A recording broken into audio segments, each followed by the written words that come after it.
Najprej lepo pozdravljeni strani založbe Pivec. Jaz sem Teša Lešnik, ki sem bila tudi urednica te knjige, gospod Tiger Betka in Modra luna, ki bo danes nekako zaokrožala to okroglo mizo o disleksiji. Z nami je tudi prevajalka te knjige, moja sodelavka Zala Stanovnik. Prav sogovornici na dogodku pa bosta gospa Tanja Klavš, ki je specialna pedagoginja, zaposlena na Mariborskem svetovalnem centru za otroke, mladostnike in starše in tudi na eni izmed osnovnih šol, kjer se vsakodnevno srečuje z otroki z različnimi učnimi težavami, torej tudi z otroki z disleksijo. Z nami je tudi Katarina Klančnik-Kocutar, direktorica Lutkovnega gledališča Maribor in tudi mama deklice z disleksijo. Z njima se bo pogovarjala gospa Alenka Prah, profesorica defektologije in magistrica specialne in rehabilitacijske pedagogike in tudi vodja bolnišnične šole. S posnetkom se nam bo vmes pridružila dr. Kristina Manulidu z oddelka za primerjalno in splošno jezikoslovje na Filozofski fakulteti v Ljubljani, kjer predava o psiholingvistiki in neurolingvistiki, predvsem v povezavi z disleksijo in branjem.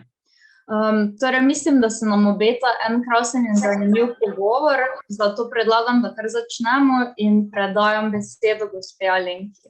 Ja, lep pozdrav tudi z moje strani.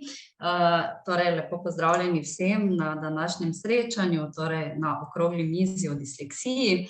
Lep pozdrav tudi mojima sogovornicama, gospe Tanji Klavš in pa gospe Katarini Klančnik-Kocutar.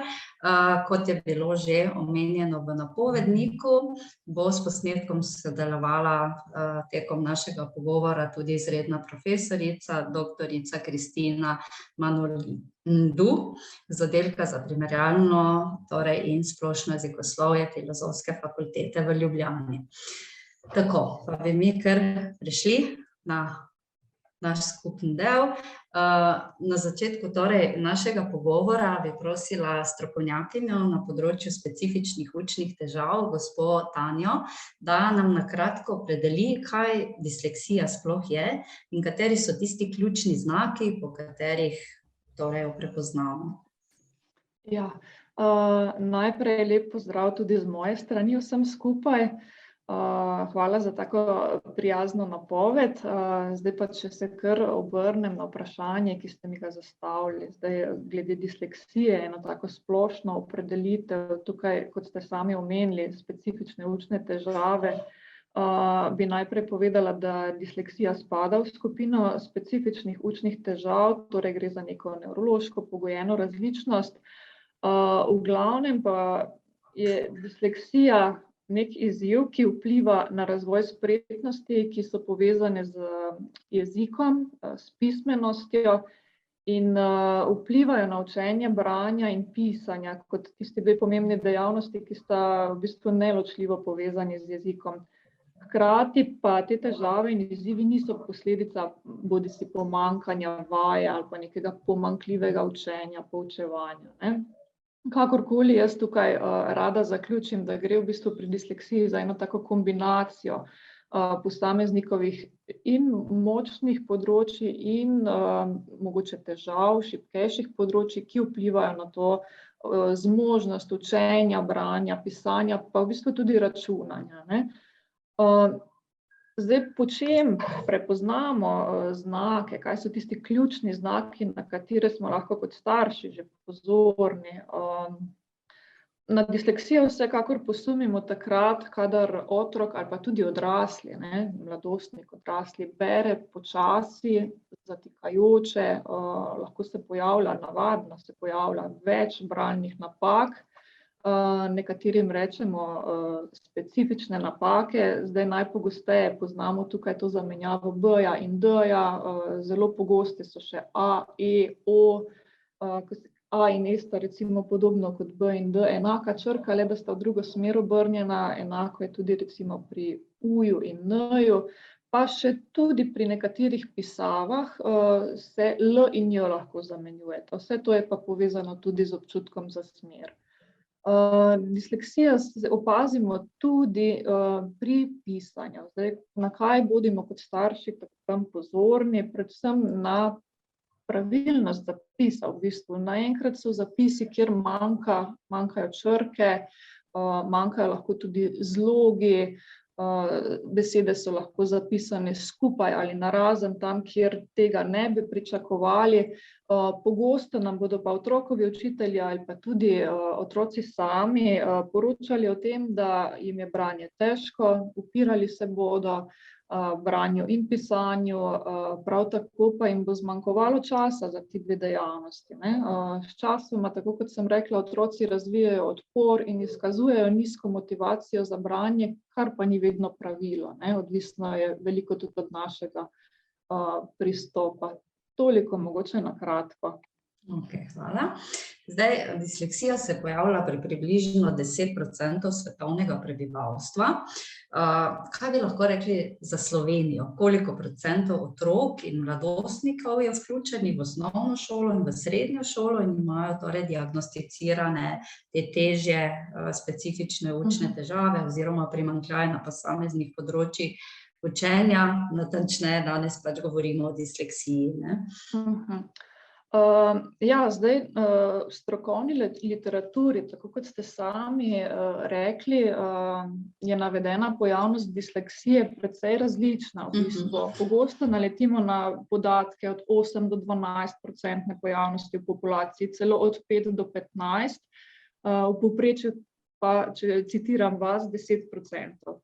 Zdaj v Sloveniji nekako enih takih uradnih podatkov o tem, kolikšen odstotek otrok se sooča z motnjami branja in pisanja, nimamo. To govorim zato, ker zdaj vključujem tukaj vse, tudi tiste z lažjimi in zmernimi oblikami disleksije, ki pa niso opredeljeni kot otroci s primanjkljaji na posameznih področjih učenja in kot taki upravičeni do večjega nabora prilagoditev v okviru usmeritve, če se razumemo.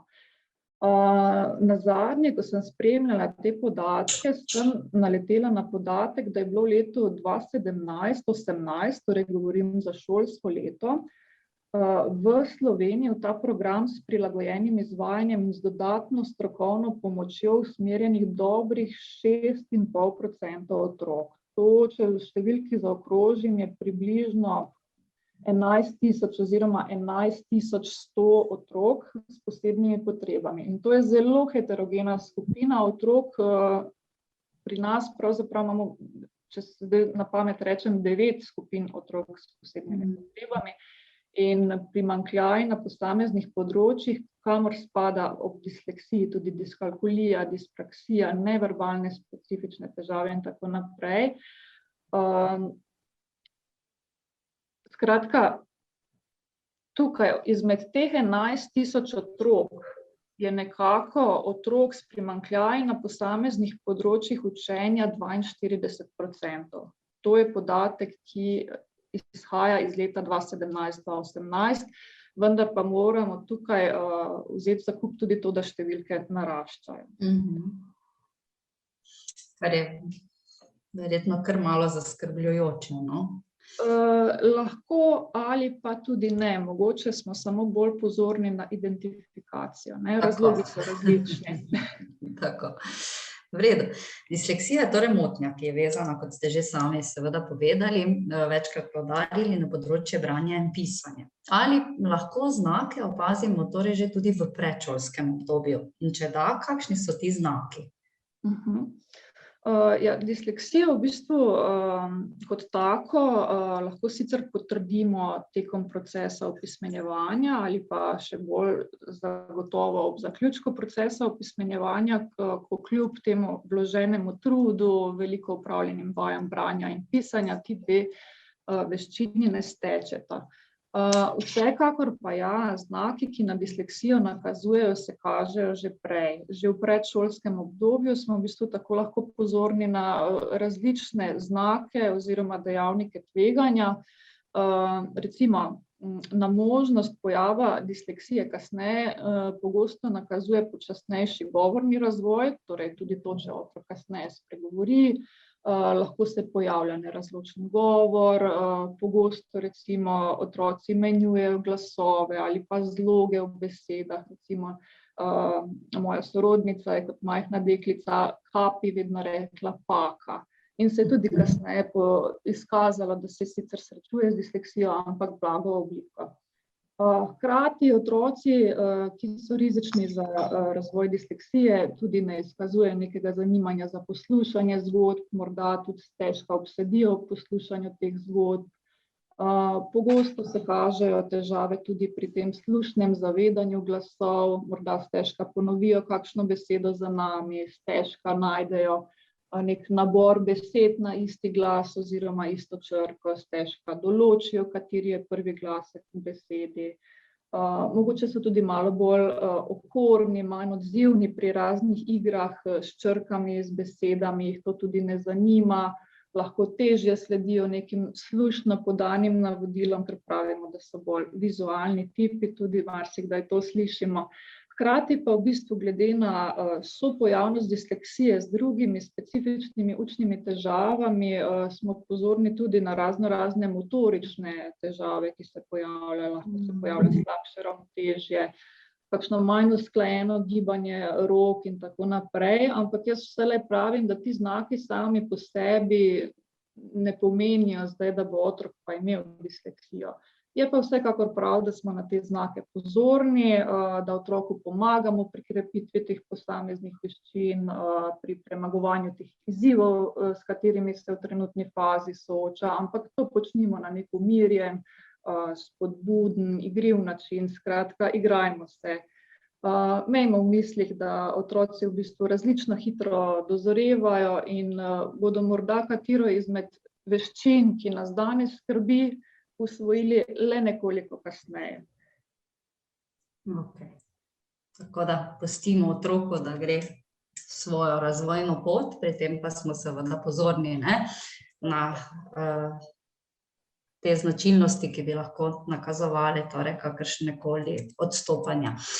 Zdaj, nekako se bomo ustavili še pri tej zgodnji obravnavi otrok z nakazanimi specifičnimi učnimi težavami. V zadnjem času se mi zdi, da je to kar tema, ki je velikokrat izpostavljena. Ali se tudi vi strinjate s tem, torej, da se pri otroku začne čim zgodnejša obravnava in če da, zakaj? Moje strokovno stališče v bistvu izhaja iz tega, že kar sem prej povedala. Zgodnja obravnava je vsekakor pomembna.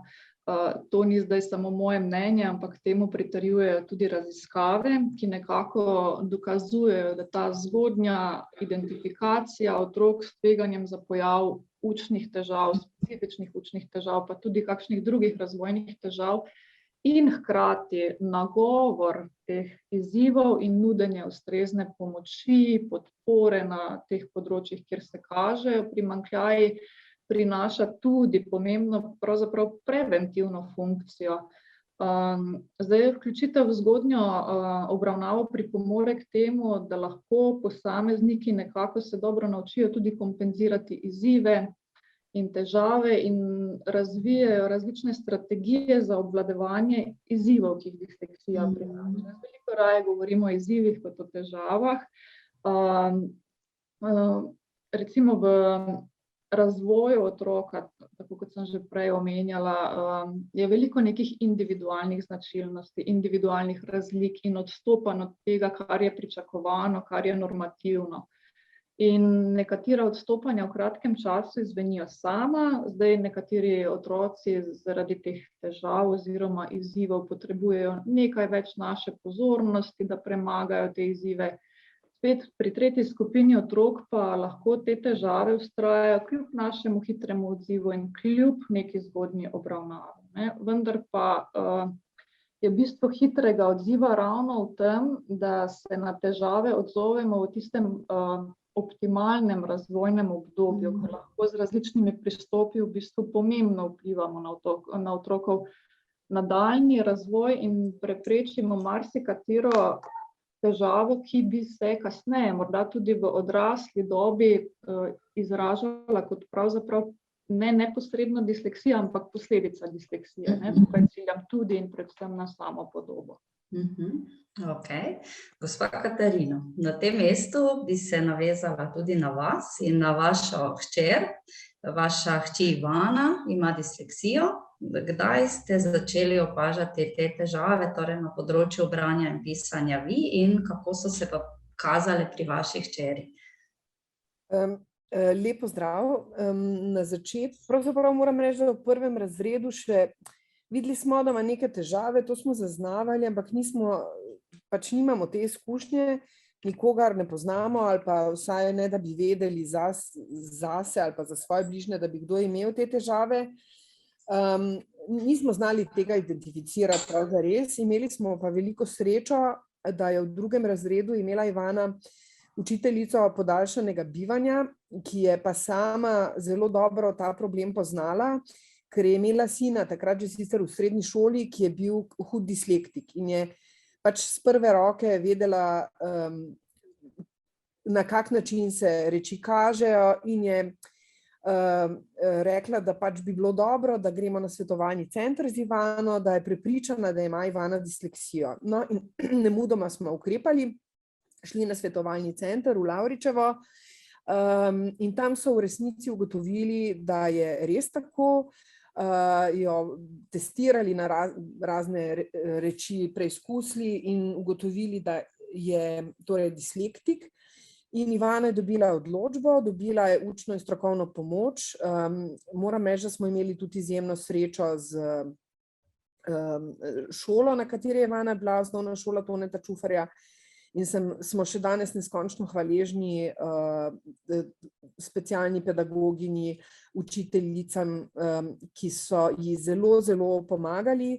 Redne te ure učne in strokovne pomoči je imela, jih je znala tudi dobro izkoristiti. Moram reči, da se tudi ni nikoli sramovala tega, da je pač obiskovala te ure, ampak so ji res zelo, zelo pomagale, in tam so jo naučili pravzaprav enega kupa enih strategij, ki jih je potem sama uporabljala, od bralnih ravnilc do organizacije, do enega kupa enih koristnih napotkov, tako da je zelo hitro začela zelo dobro premagovati te izzive, smo rekli, da se temu reče.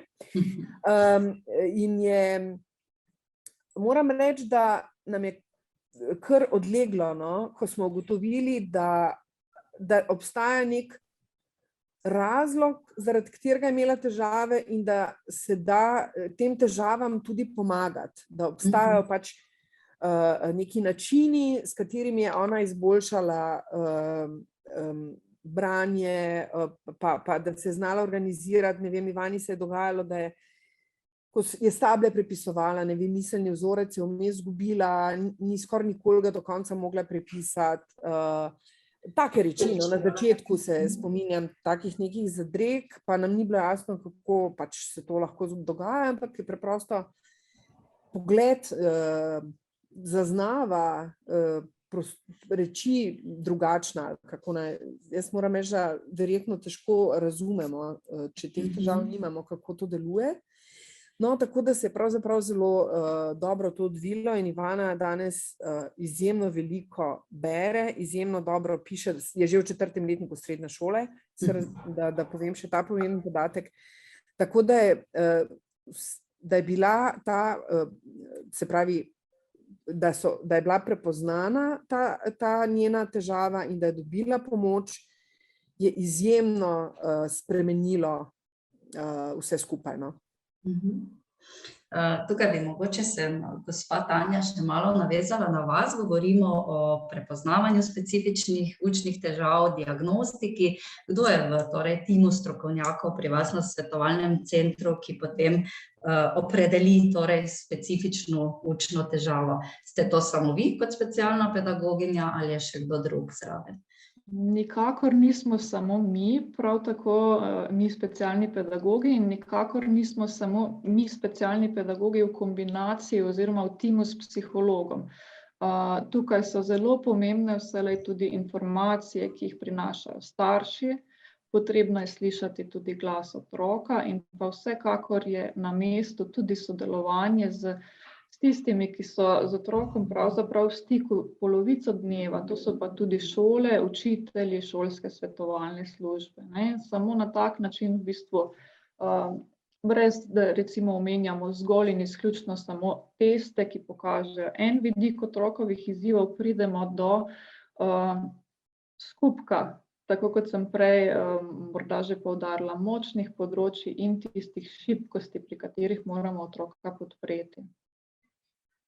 Zdaj, ves čas že poudarjamo in tako lepo je slišati, da je v bistvu disleksija izziv. Upam, da tako doživljajo tudi torej večina otrok in mladostnikov, ki se z njo spopada oziroma pač živi z disleksijo.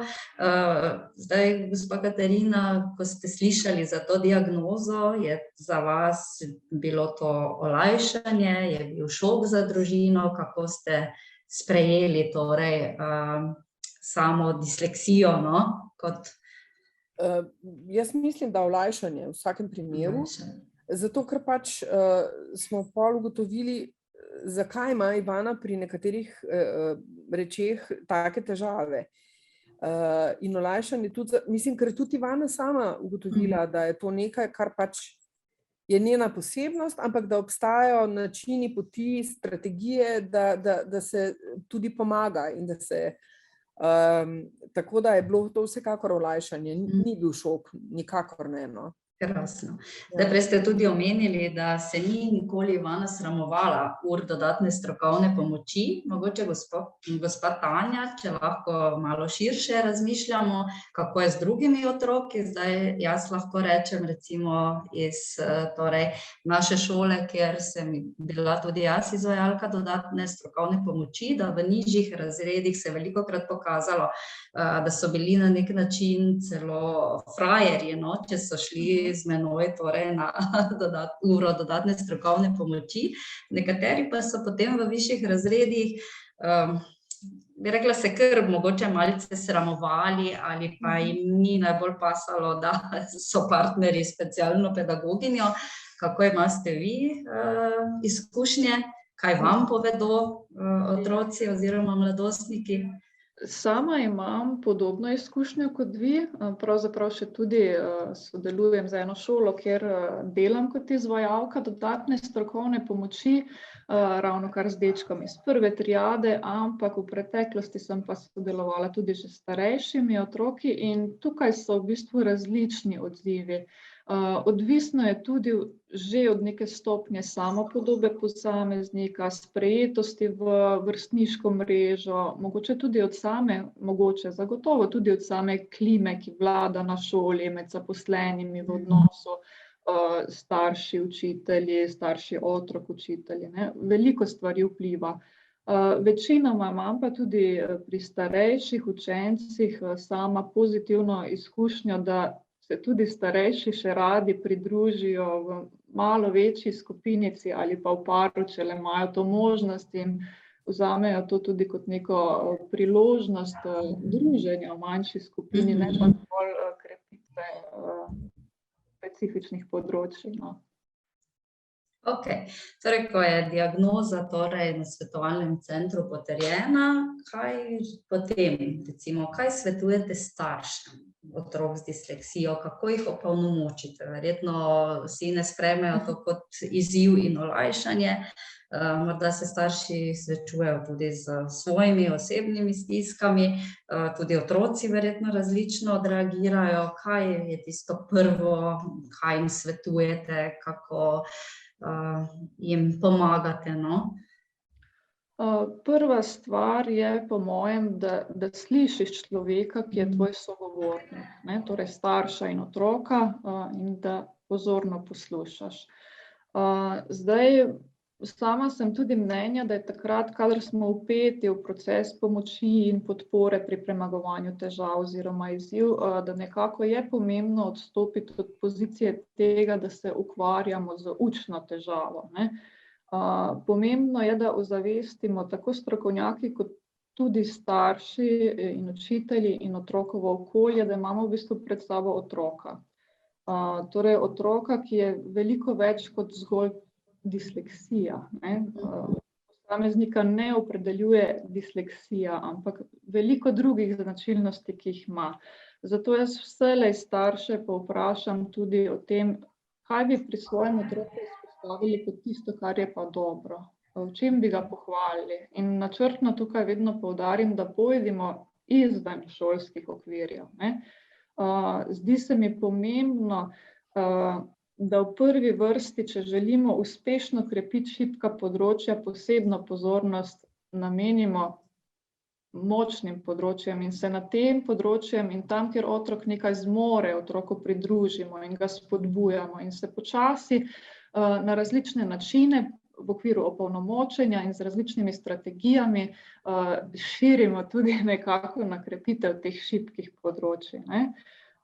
Torej tistih področji, ki jih pa želimo pri otroku nekako skupaj z njim dvigniti na višjo raven ali pa ga naučiti in v bistvu sami sebe naučiti skupaj z njim, kako jih obvladovati. Ker receptov je mnogo, kako en izziv obvladovati, ni pa nujno, da je vsak recept pravšnji za vsakogar, tako da je veliko preizkušanja.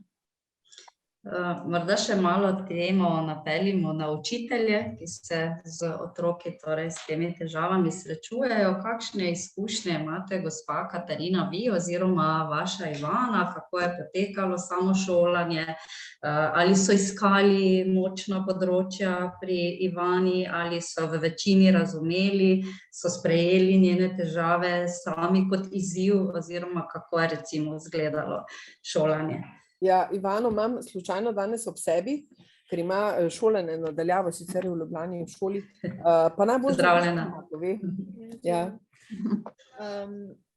Zdaj, če pomislim, vem, da na začetku tak bolj malo se spomnim na čist prve triade, na primer, ampak vem, da smo imeli v prvi triadi so se nam učiteljice dosti menjavale, nismo imeli vsa 3 leta ene, zaradi porodniških in tak, in koliko se spomnim, niso bile zelo razumevajoče te razredne učiteljice, z izjemo pač te za podaljšano bivanje, ki je bila, mislim, podrazredničarka.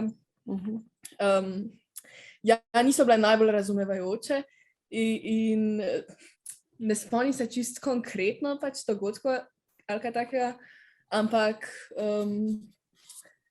ne vem, itak vidijo, da ti ne gre najboljše, pa se jim zdi, da si ti kriv za to, da nisi dosti priden, ali pa da recimo starši ne delajo dovolj s tabo, pa ti ne pregledujejo zvezkov dovolj in tako dalje. Ampak pol, ko smo vsi izvedeli, da je zato torej ta razlog, da imam disleksijo, so tudi one, očitno jim je bilo to razjasnjeno, ali pa so recimo nehale kriviti mene.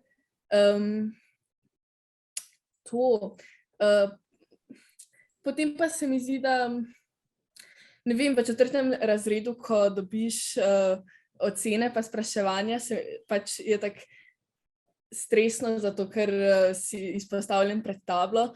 Pa recimo ta učiteljica, ki sem imela jaz,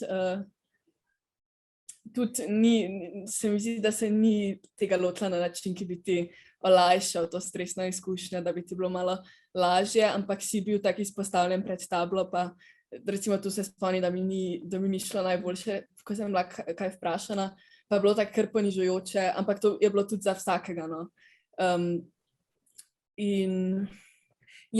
Pa ne vem, ali je to specifika zaradi disleksije, spomnim se, da me je bilo recimo res čisto drugače, ko sem morala kaj reševati na tablo, pred tablo ali pa v zvezek.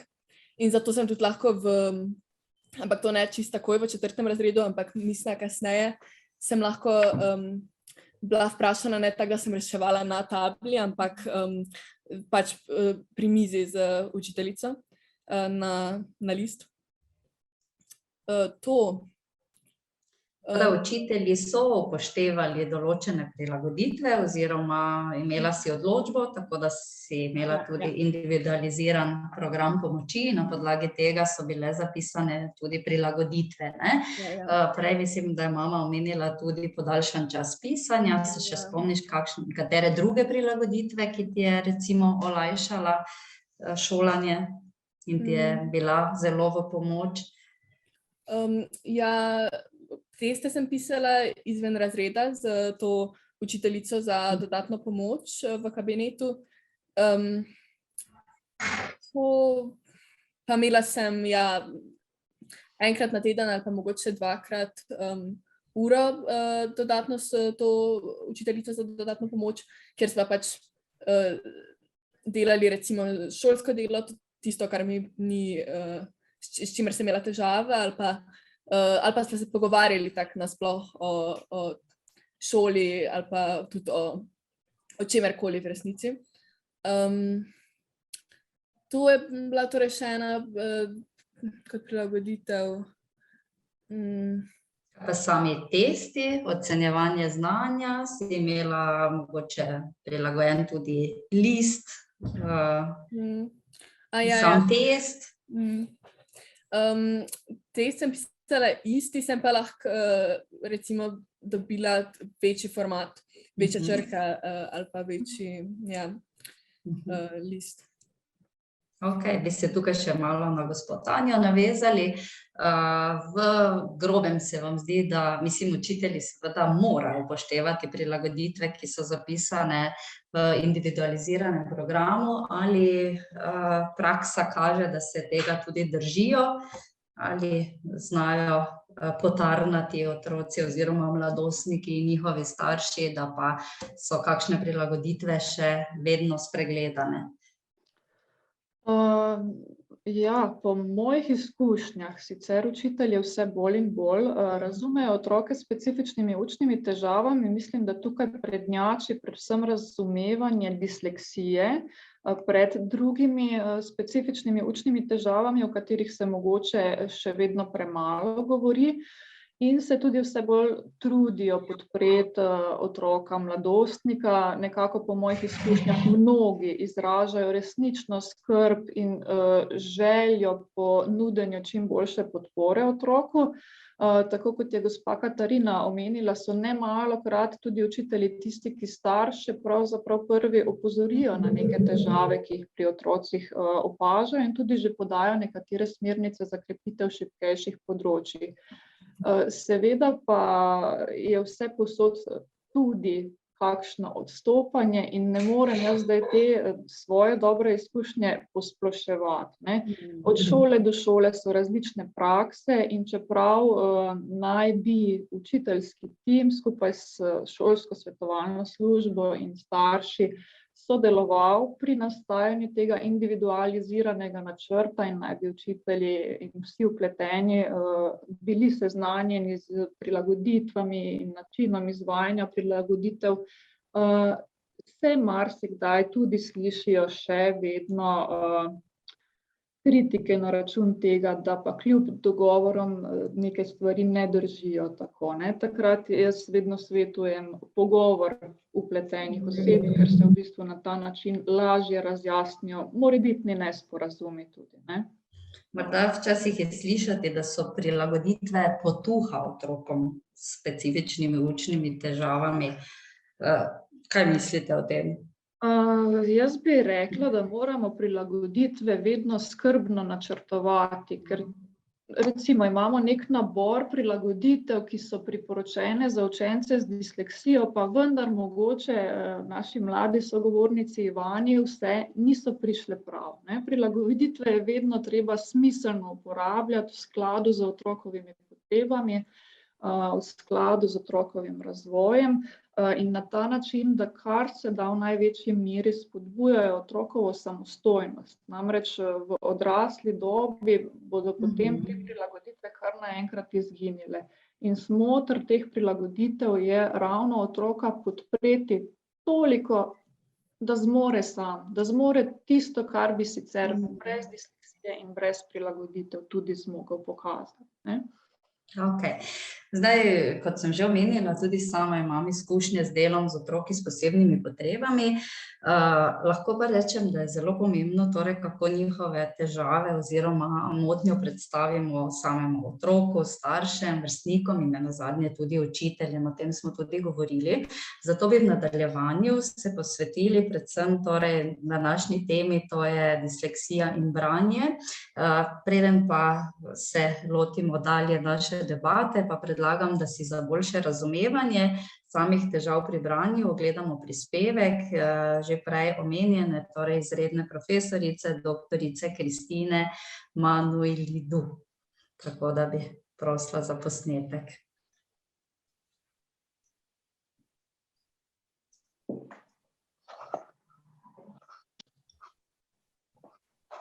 Pozdravljeni in hvala za povabilo v sodelovanju na okrogli mizi.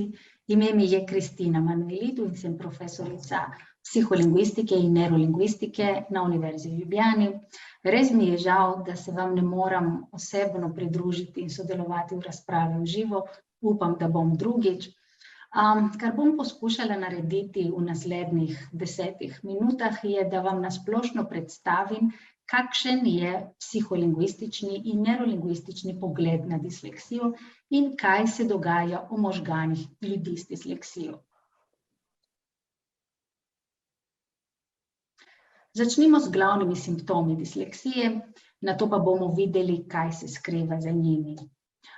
Kateri so glavni simptomi disleksije?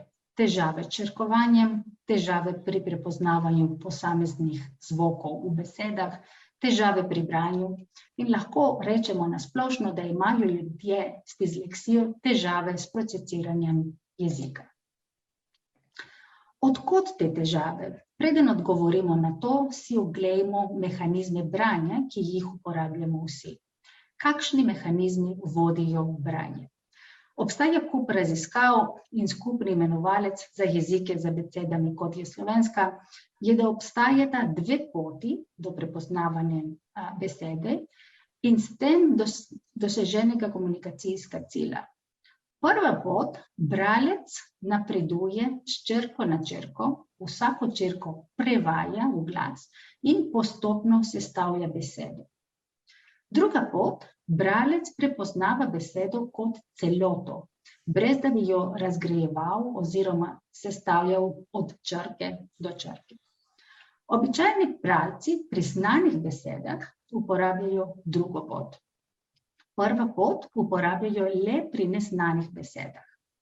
Otrokom je na začetku na voljo samo prva pot. Tukaj imam en primer, kaj so nujna predznanja, da se lahko otrok nauči branja. Otrok mora ugotoviti, da beseda miš, na primer, ni eno, ampak je to kombinacija 3 glasov. Beseda miš je sestavljena iz 3 glasov, m, i in š. Ko govorimo, glasove združujemo in jih izgovorimo kot eno, kot miš. Ko otrok odrašča, sliši in izgovarja besedo miš kot eno. Da bo lahko začel brati, mora ugotoviti, da miš ni eno. In to je težava, ki jo imajo otroci s disleksijo. Da bi to kompenzirali, otroci z disleksijo imajo kljub ustrezni ravni inteligentnosti težave z razumevanjem dejstva, da je lahko posamezna beseda sestavljena iz različnih glasov. Sposobnost razstaviti besedo v majhne segmente ni lahka naloga. In to je glavni razlog, zakaj imajo otroci z disleksijo težave pri učenju branja.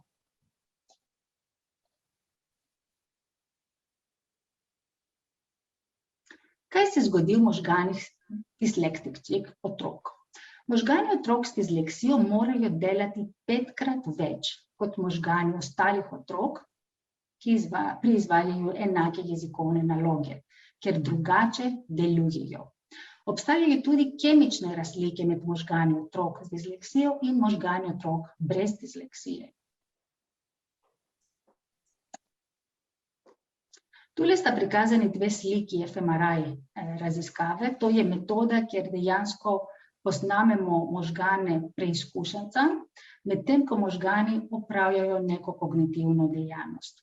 Tukaj lahko razberemo, kako dislektični možgani na levi funkcionirajo med branjem v primerjavi s nedislektičnimi možgani desni. Kakor lahko vidite, so aktivirana različna področja in v določenih področjih je veliko več aktivacij. Glavno področje, ki je aktivirano, je področje levega frontalnega režnja. Ni še povsem jasno, ali se možgani bolj trudijo, zato ker delajo manj učinkovito, ali zato, ker so se zaradi kompenzacije aktivirale različne dodatne nevrološke poti v možganih. Če pogledamo možgane ljudi s disleksijo povzročajo fizične posebnosti v strukturi možganov, ki so prisotne že od rojstva. Dislektični možgani procesirajo jezik drugače kot možgani, ki niso dislektični. Odrasli z disleksijo reprezentirajo v svojem sistemu za obdelavo govora zvončne dele besed v šibkejši obliki.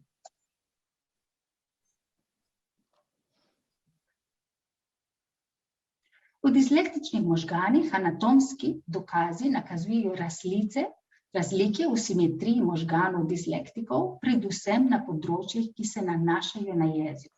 Ta oblika simetrije indicira, da so jezikovna področja dislektikov organizirana drugače in da po vsej verjetnosti tudi procesirajo jezik drugače.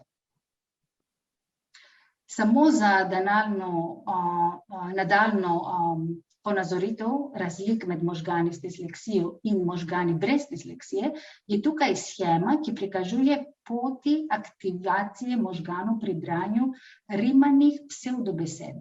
To so neobstoječe besede, ki se rimajo, na primer paj, faj ali rika, fika. Tipični bralci na desni imajo večjo aktivacijo na področjih, ki so pomembna za branje. Posamezniki z disleksijo na levi ponavadi kažejo večjo aktivacijo v čejnih predeljih, šibkejši so pa v zadnjih sistemih. To zelo dobro kaže, da posamezniki z disleksijo jezik obdelujejo na drugačen način. Kaj si velja zapomniti? Ključna beseda, ki si jo je treba zapomniti pri disleksiji, je drugačen. Posamezniki z disleksijo so lahko zelo kreativni in imajo zelo dobre govorne sposobnosti. Njihovi možgani procesirajo informacije na drugačen način, tako da težje berejo, pišejo in črkujejo besede. Pomembno je zgodnje odkrivanje težav.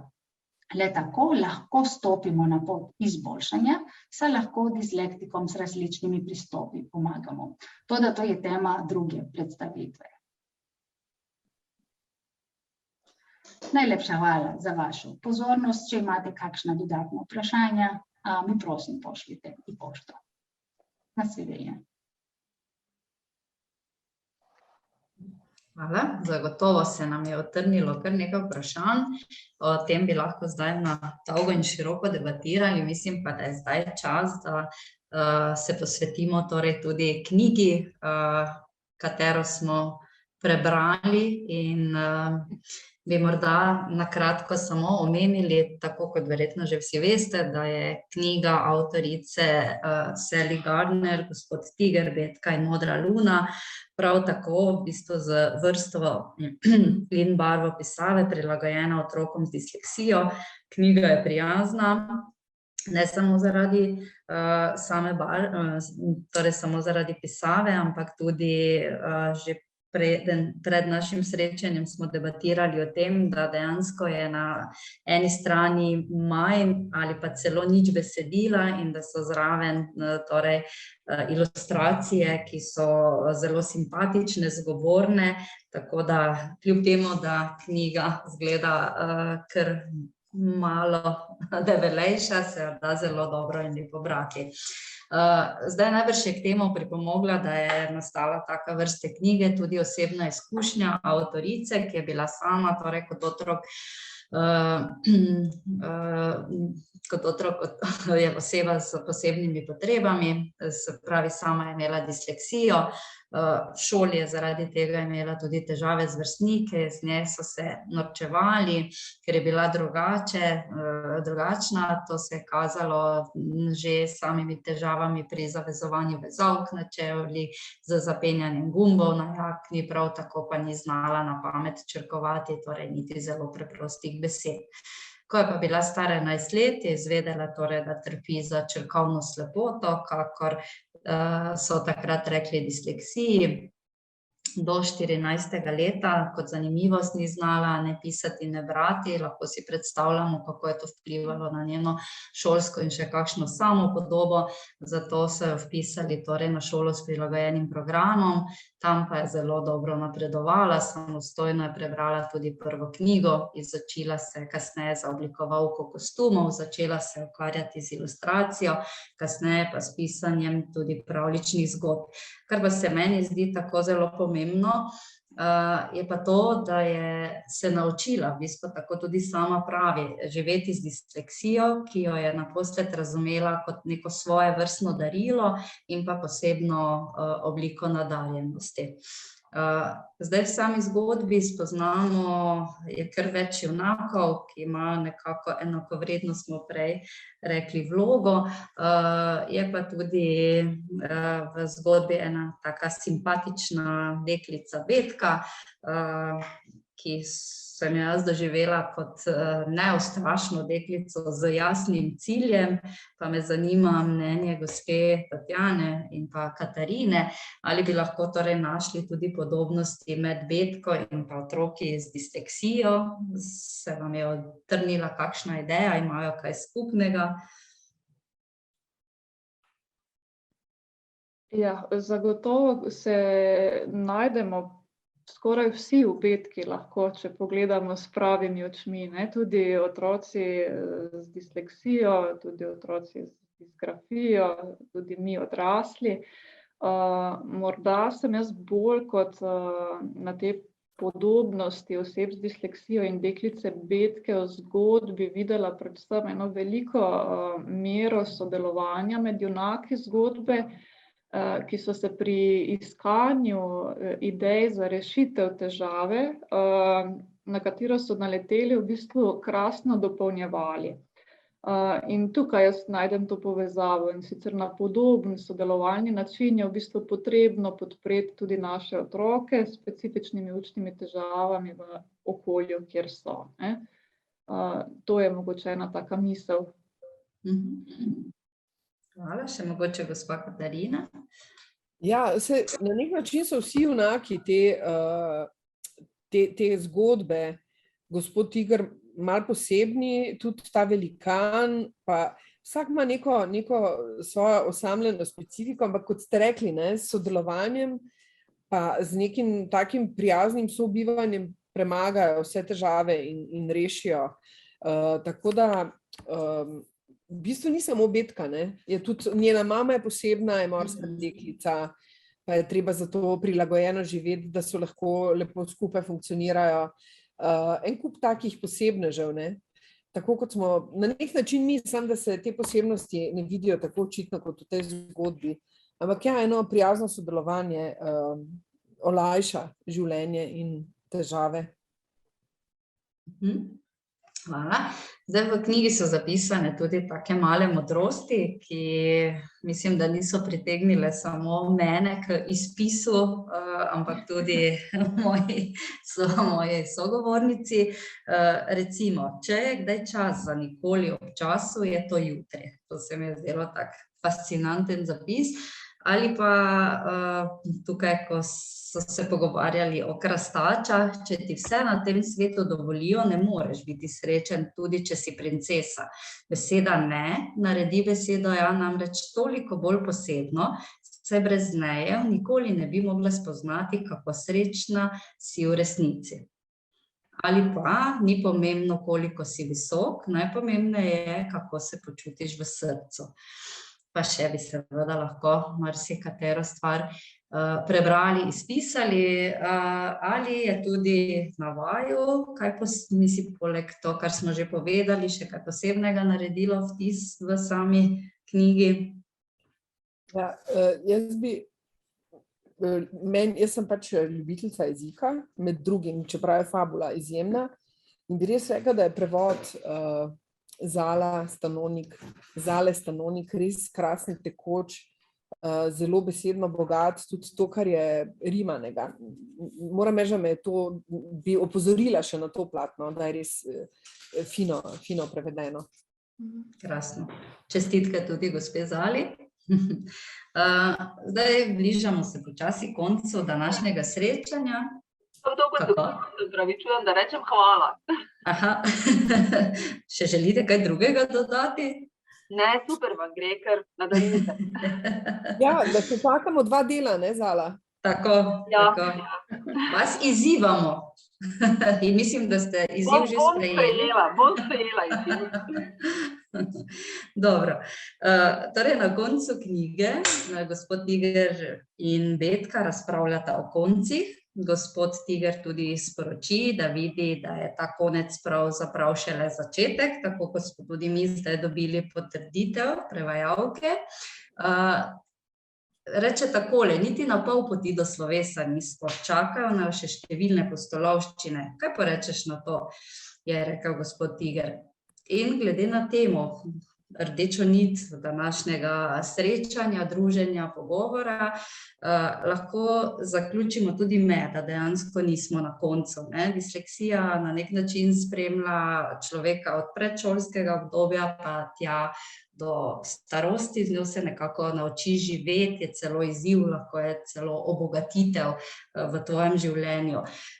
Dragi sogovornici, kaj bi na koncu torej današnjega srečanja povedali kot strokovnjakinji, mami, torej osebam s tovrstno motnjo? Ja, zdaj sama knjiga je tako, kot smo malenkost prej se pogovarjali, polna enih takih drobnih pozitivnih misli. Jaz bi dodala tukaj še eno, ki ni moja, ampak je od gospoda Pavčka, ki ga vsi tudi poznamo, in sicer vsak otrok je zase svet, oziroma lahko rečemo, vsak človek je zase svet, čuden, svetav in lep kot zvezda na nebu. In v bistvu sklada se s knjigo, vsak posameznik s sabo nosi vrečo svojih značilnosti, ki ga delajo pravzaprav edinstvenega, posebnega. In če se vrnem še malo nazaj k svojim besedam, pri tem nikakor ne smemo pozabiti, da bomo pri premagovanju katerihkoli izzivov, na katere v življenju naletimo, vselej uspešnejši, če bomo izhajali iz naših moči, virov moči. Hvala. Zdaj, gospa Tanja tako lepo to zaokrožila, da je sama težko konkuriram. Jaz pač moram reči, da sem zelo hvaležna, da se na poti najdejo ljudje, ki prisluhnejo, ki zaznajo, ki imajo to znanje in sposobnost, da pomagajo v takih težavah in stiskah. In da je pač fino prisluhniti, ali pa če imamo občutek, da res nekaj ne štima, da poiščemo pomoč. In da, ker za veliko težav rastejo rešitve, obstajajo rešitve, ali pa vsaj neke olajšave, ali pa da so stvari pa lažje obvladljive. In hvala za nocojšnji večer, poln zanimivih reči. Hvala, tudi z moje strani, mogoče še samo Ivana, ker si še vedno z nami, želimo ti, da se izzivaš, izzoveš in da uspešno zaključiš srednjo šolo in najdeš v življenju torej tisto delo, ki te veseli, in vse dobro na tvoji poti. Tako nekako smo zadevo pripeljali do konca, 5 minut je še ostalo časa.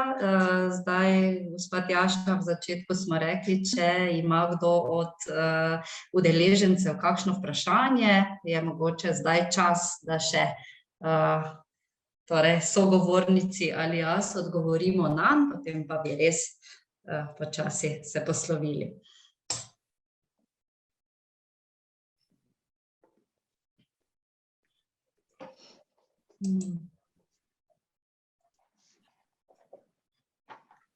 Ja, mislim, da vprašanj ni.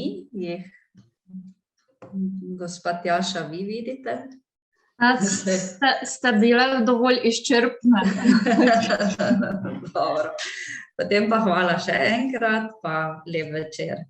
Ja, hvala tudi strani založbe Pivec, da ste se odzvali v takem številu, in hvala vsem vam trem, bilo je super. In če si kdo slučajno ni mogel gledati, pa bi si še želel, če kdo od prisotnih koga pozna, to okroglo mizo smo tudi posneli in jo bomo v kratkem naložili na YouTube od založbe Pivec, tako da vabljeni k ogledu še kasneje. Hvala.